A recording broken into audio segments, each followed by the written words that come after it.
지난 5월 15일에는 스승의 날이었죠. 여러분들은 혹시 스승의 날 하면 생각나는 선생님이 있으십니까? 저는 잊을 수 없는 선생님이 한 분 계십니다. 그분은 6학년 때 제 담임 선생님이십니다. 그 담임 선생님은 저를 보시면 항상 활짝 웃는 얼굴로 이렇게 말씀하셨습니다. 정재야, 너는 나중에 뭔가 될 놈이야. 저는 그 말씀이 그렇게 듣기가 좋았습니다. 저는 어려서 제가 뭔가를 잘할 수 있다 이렇게 생각해 봤던 적이 거의 없었습니다.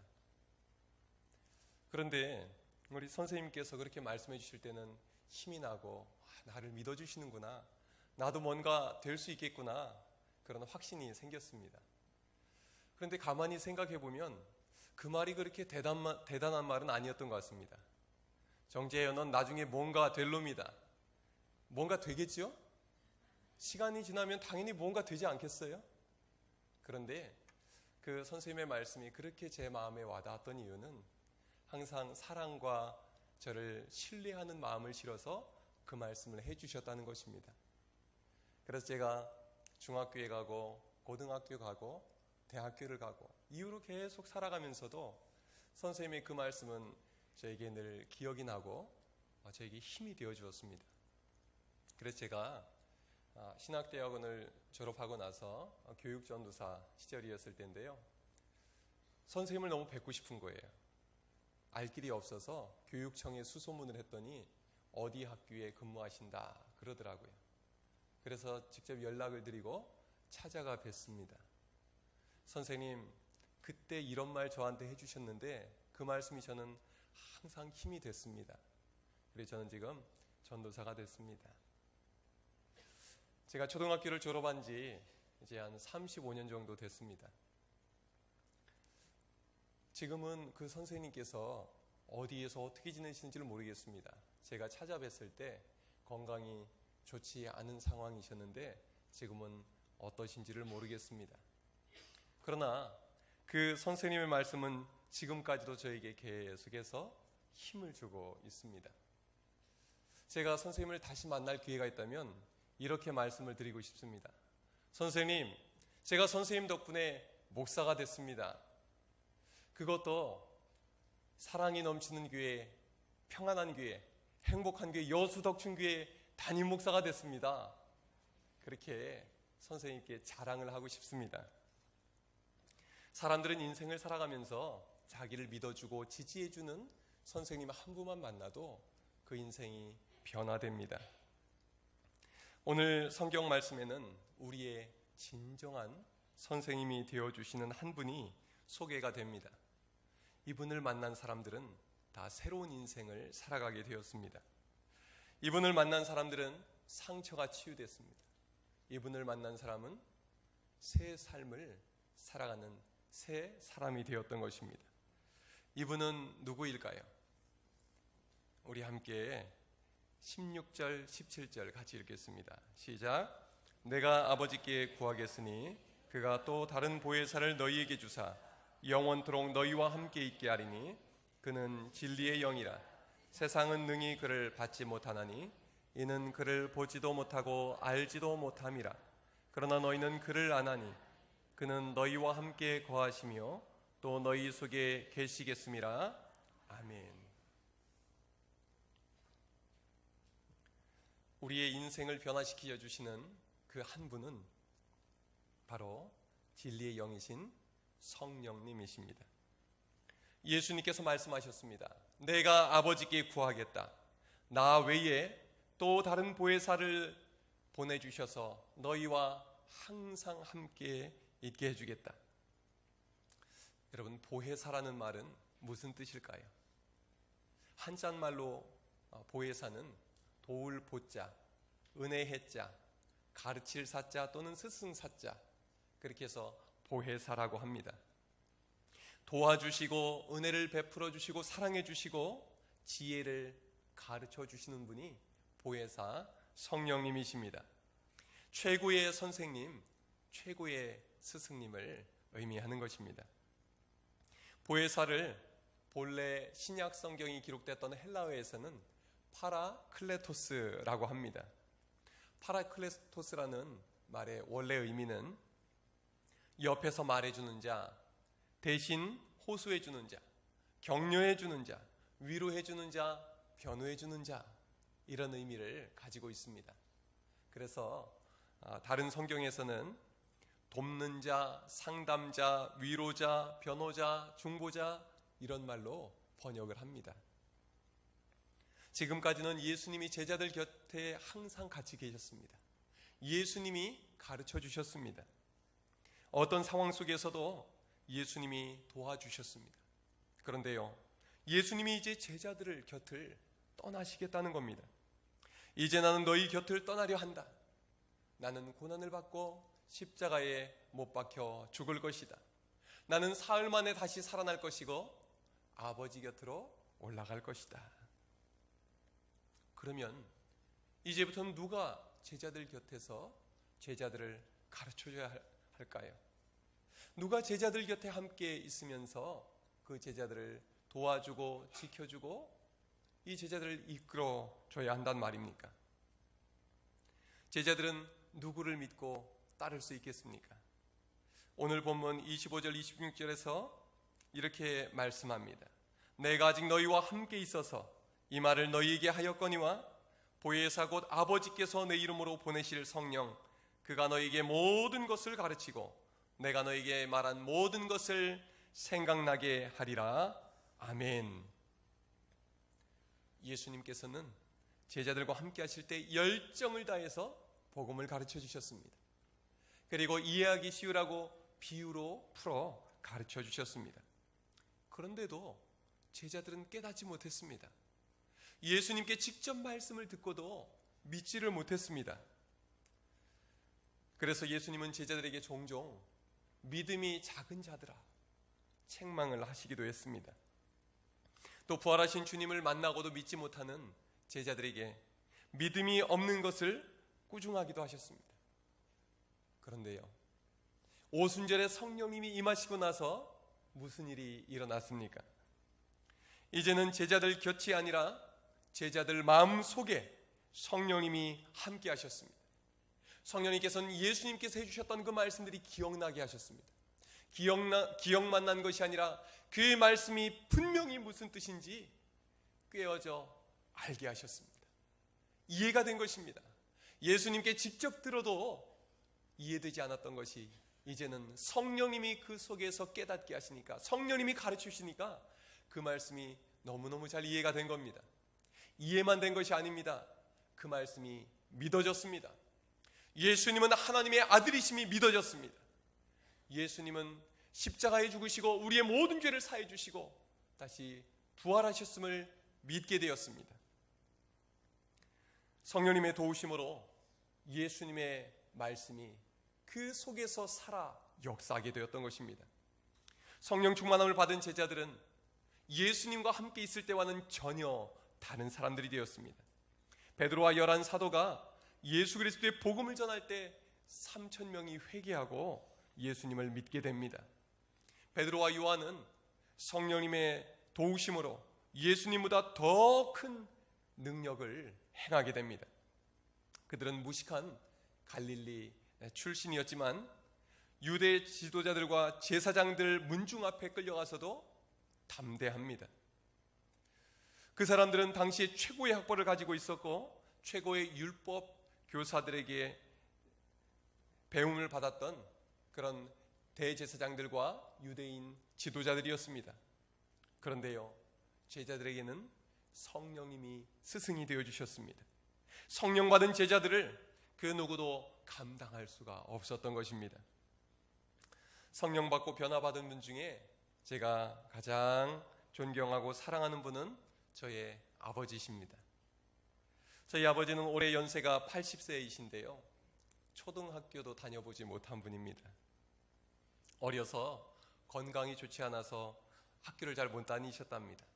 이제 학교 갈 쯤이 되었는데 그만 6.25가 나서 이북에서 피난을 내려오시느라고 공부할 기회를 놓치셨습니다.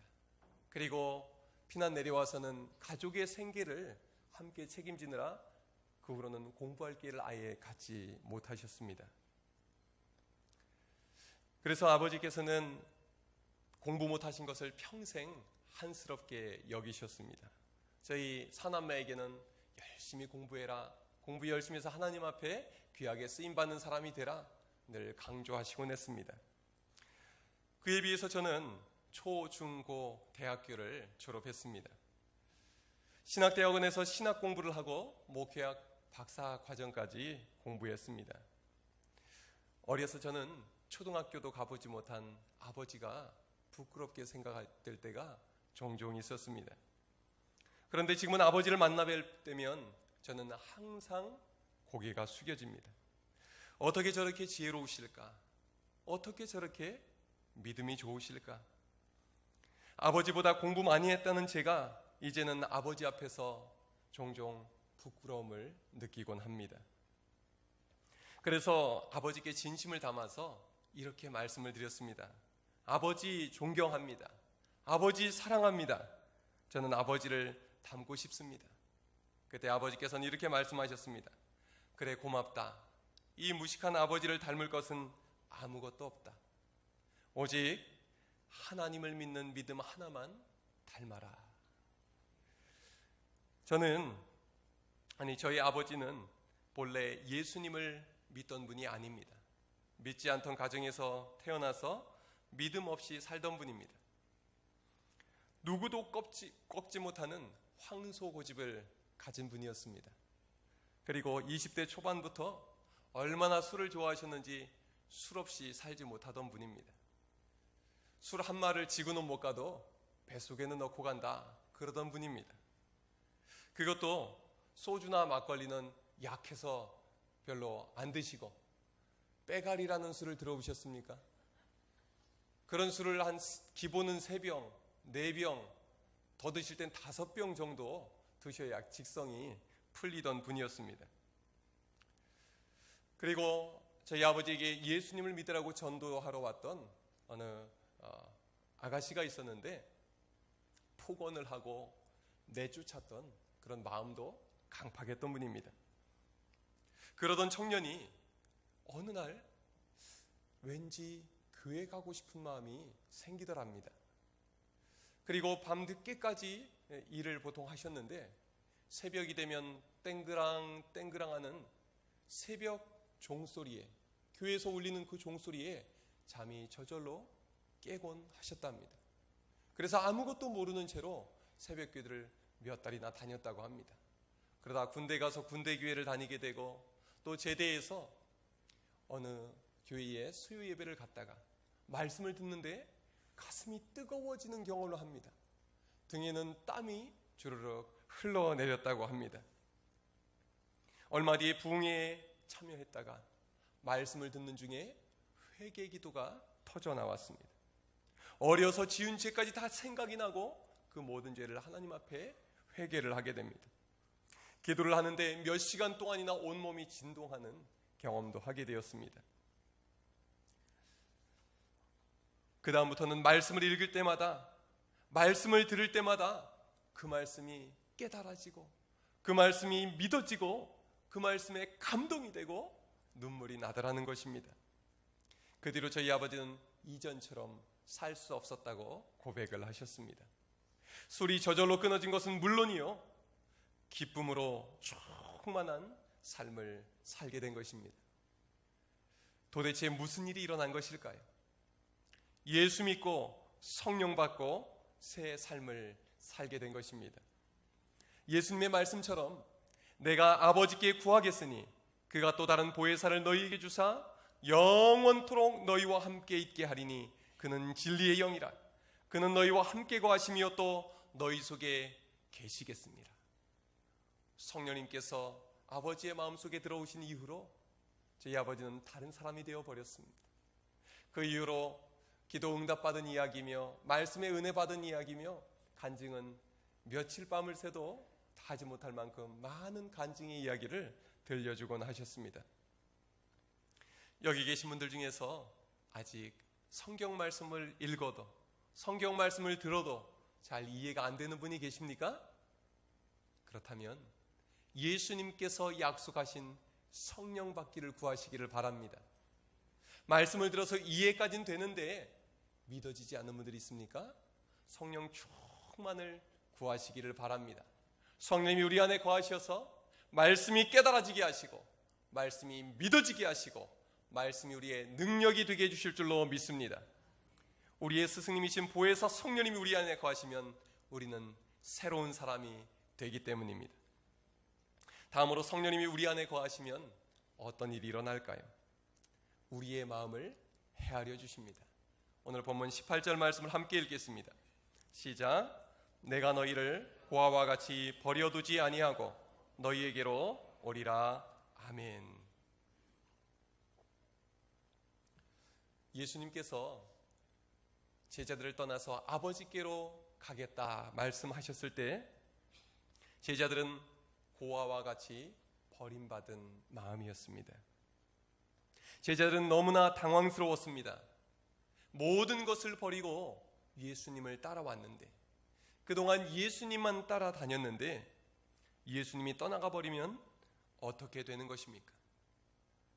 그들의 마음은 두려웠습니다. 그들의 마음은 불안했습니다. 의지할 곳이 없어졌던 것입니다.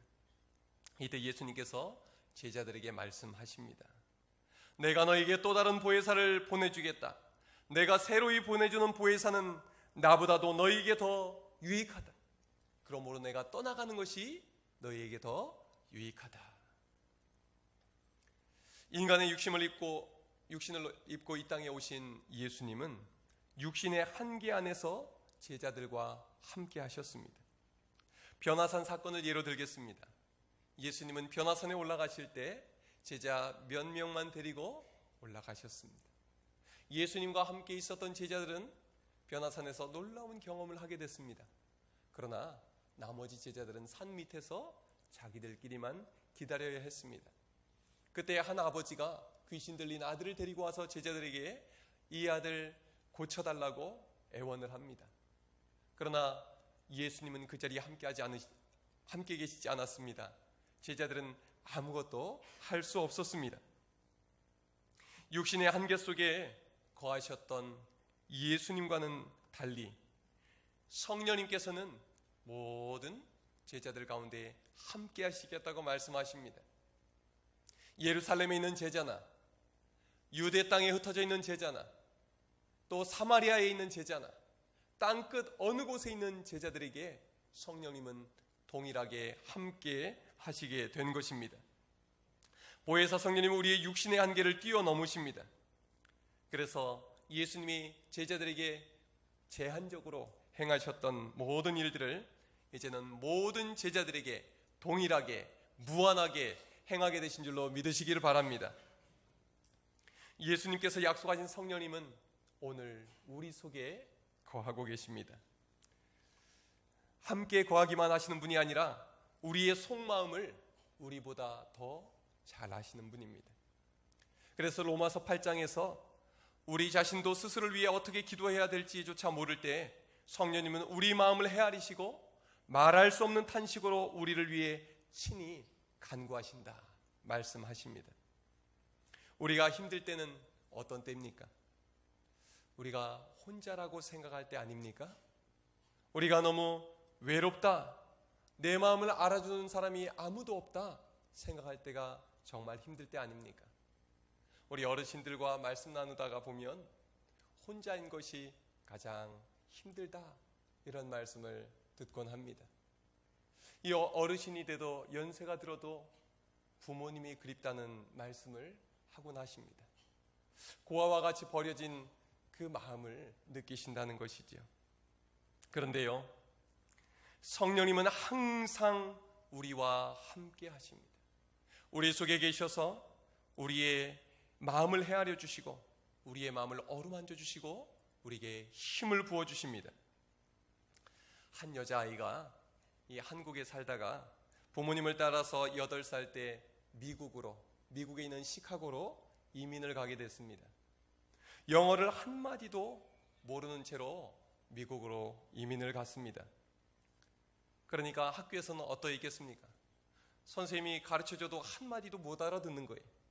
애들이 영어로 노니까 애들하고 말도 안 통해요. 같이 어울려 놀지도 못해요. 애들은 영어도 못한다고 손가락질하면서 놀려댔습니다. 그 아이는 주눅 들어 있었습니다. 이 동양에서 온 낯선 아이가 영어도 못하니까 아이들은 따돌렸던 것입니다. 시험만 보면 과목은 점수가 다 최하점이었습니다. 그런데요, 4학년 때 선생님 한 분을 만나면서 이 아이의 인생이 변화되게 되었습니다. 선생님은 이 아이의 그 외로워하는 마음, 이 아이의 마음고생을 알아주셨습니다. 그리고 영어를 잘 하지 못하는 이 아이를 도와주기 위해서 미국인 선생님이 영안사전을 가져다가 자기는 영어로 찾고 아이한테는 한글 짚어주고 그러면서 한 단어 한 단어 영어를 가르쳐주기 시작했습니다. 그러다 어느 날 그동안 배웠던 걸 시험을 쳤는데 그 중에서 10개 단어를 맞췄답니다. 그러니까 옆에다가 이렇게 써줬답니다. 100점, 원더풀. 이 한마디에 이 아이는 달라지기 시작했습니다.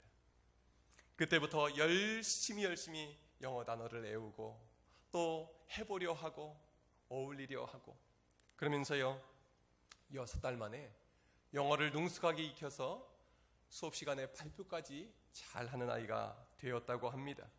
다른 아이들과도 즐겁게 어울리고 자신감 있게 살아가기 시작했습니다. 한 분의 선생님이 한 아이의 인생을 바꿔 놓은 것입니다. 그 여자아이는 지금 어떻게 됐을까요? 세계 최고의 명문대학이라고 일컫는 하버드 대학의 교육대학원 교수이자 정신건강 상담사가 되었습니다. 그분의 이름은 조세핀 킴 박사님입니다. 조세핀 박사님은 자신에게 빛이 되어준 선생님을 찾아갔습니다. 그 선생님 이름은 제넷 캡스라는 선생님이신데 선생님께 이렇게 여쭤봤습니다. 선생님, 어떻게 저를 그렇게 대해 주실 수 있었어요? 그랬더니요, 제넷 캡스 선생님이 이렇게 대답을 해 주십니다.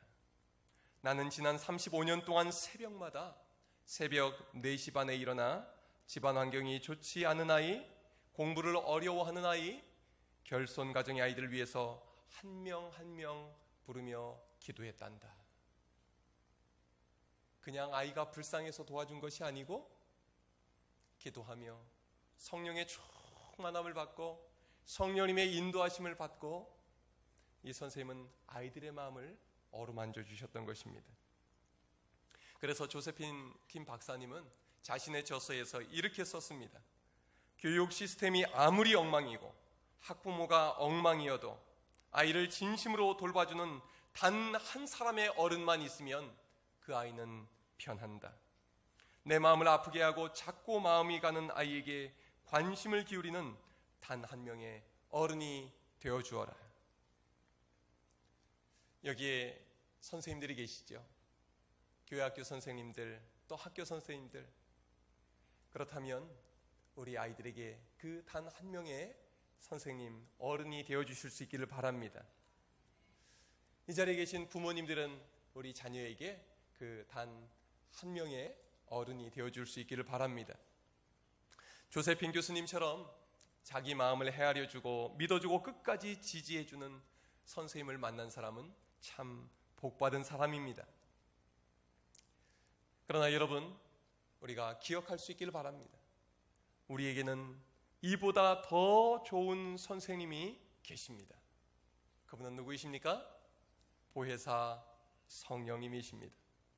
우리의 가장 깊은 마음까지 헤아려 주시고 우리를 믿어주시고 도와주시는 성령님께서 항상 우리와 함께 계심을 믿으시기를 바랍니다. 마지막으로 성령님이 임하시면 무슨 일이 일어납니까? 우리 27절 말씀을 같이 읽겠습니다. 시작. 평안을 너희에게 끼치노니 곧 나의 평안을 너희에게 주노라. 내가 너희에게 주는 것은 세상이 주는 것과 같지 아니하니라. 너희는 마음에 근심하지도 말고 두려워하지도 말라. 아멘. 성령님이 임하시면 평안이 임합니다. 여기서 말하는 평안은 마음이 편안한 상태, 심리적인 수준의 평안을 말하는 것이 아닙니다. 그것을 포함해서 훨씬 더 넓고 큰 의미를 가지고 있습니다. 평안은 히브리 말로 뭐라고 하죠? 샬롬 이렇게 말합니다. 헬라어로는 에이레네라고 합니다. 그것은 근본적으로 관계의 회복을 의미합니다. 하나님과의 막혔던 관계가 회복되는 것, 죄로 인해서 깨어졌던 하나님과의 관계가 회복되는 것이 평안입니다. 아담과 하와의 범죄 이후로 하나님과 사람 사이의 관계는 깨어졌습니다. 죄의 종이 되어버렸습니다. 그러나 로마서 8장 14절에서 15절에 이렇게 말씀합니다. 무릇 하나님의 영으로 인도함을 받는 사람은 곧 하나님의 아들이라. 너희는 다시 무서워하는 종의 영을 받지 아니하고 양자의 영을 받았으므로 우리가 아빠 아버지라 부르짖느니라. 아멘. 성령 받으면 거룩하신 하나님, 전능하신 하나님을 두려워하지 않습니다. 도리어 나를 사랑해 주시는 하나님 아버지, 나를 위해 아무런 조건도 없이 그 아들을 보내주신 하나님 아버지로 부르게 됩니다. 가장 친밀한 아버지와 자녀의 관계로 바뀌는 것입니다. 세상에 이런 복이 또 어디 있겠습니까? 또한 평안은 사람들 사이의 관계가 회복되는 것을 말합니다. 다른 말로 하면 하나됨이라고 할 수 있겠지. 그래서 성령님이 함께 하시는 곳에, 성령님이 역사하시는 곳에 하나됨의 역사가 일어나게 됩니다. 오늘 본문에서는 너희라는 말이 참 많이 나옵니다.